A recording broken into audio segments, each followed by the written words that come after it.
This is Natasha from On the Grind Boxing, standing here with Peter Quillin, better known as Kid Chocolate. We finally got to meet. You were on our show the other day. I wanted to ask you what you thought of the Froch-Abraham fight. Well, I thought, Arthur Abraham, he usually come in there with a winning attitude, and that's, pretty great. But you never, I don't think you should not to even say bad about Froch, because usually sometimes when you put yourself out there and you tell too much people about what you're going to do to somebody, if you don't get to do those things, you kind of have to eat your words. But I think if you just, train hard and you work hard, it's going to be evident in the fight. It was evident in the Froch fight what he did. He had a perfect game plan. Strategy worked out pretty good, but it's a lot more to be done in boxing as far as those guys. Now you're a middleweight yourself, so you're a really good judge of skill and hard work. Who do you think is going to win in Froch versus Glenn Johnson? Well, Glenn Johnson, he has that winning attitude. He's very humble. I believe God give raised to humble people like that. He's always going to come and shock the world. Maybe he shocked the world against Froch. Maybe Froch come up in there with an even more winning attitude and win a fight. I'll tell you when they both reach the ring right there, what may happen.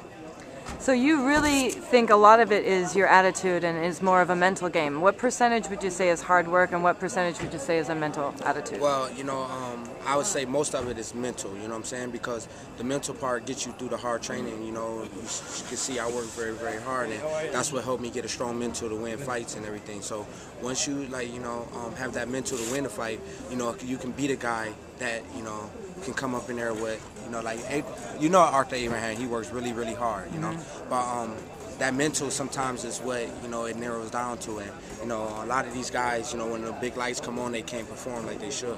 Who do you think is going to win the whole thing, Super Six? I would go with Ward. Andre Ward. Yes. He's been showing a lot of progression throughout his professional career. He's a hungry young lion, and, he's giving what the fans want, which is like great wins. And then for him to pick a guy like Siko Bika, the fight, that last fight, was show you how much heart he has. He does. Well, thank you so much for spending a little time with us, Kid Chocolate, and good luck. Thank you. Right hand hook. Right hand hook right here. Again. Body. What's going on? Hey guys, I've got Murad and Victor Ortiz here. This is Natasha from On the Grind Boxing. Letting you know also, Victor was my first friend at the Wildcard Gym. Y'all know how much I love my gym, and Victor was my very, very first friend. Victor, a lot has changed since then, since doing mat work with me 3 years ago. Yeah, lost some weight, got a little darker, short hair. I'm just messing.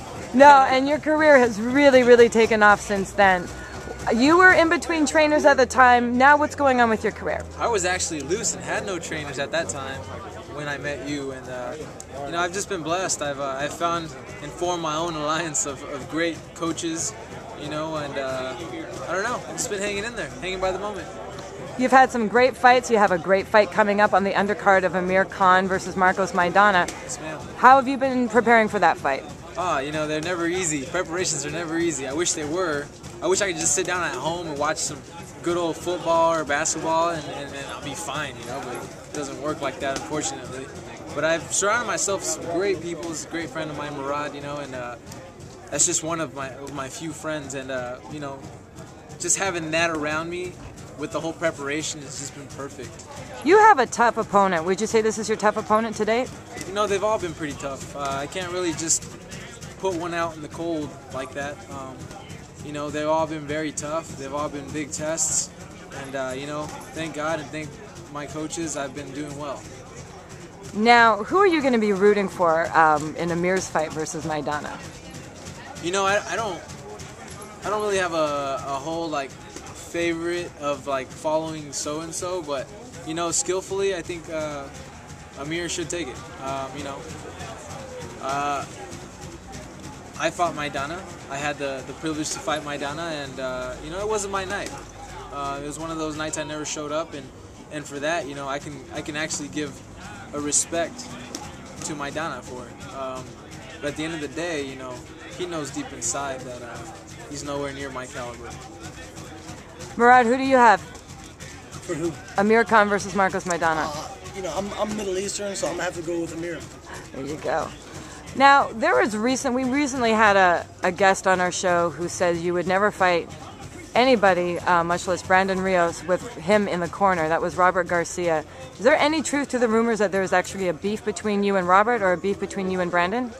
You know, they're kids. You know, I don't pay attention to that. Don't even get in the mix of stuff like that. You know, I'm a little bigger than that. You know, kids will always be kids, you know. Well said. Well, thank you so much, Victor. You really have to check out my left hook. It's improved since that day that I saw you, the first day that I met you. But like I said, I'm a lifelong fan. I always have been. Pointers, let me know. You heard that here, guys. Vicious Victor is offering me left hook pointers. I'm going to do it. All right. Thank you so much, and good luck on your fight. Thank you, Natasha.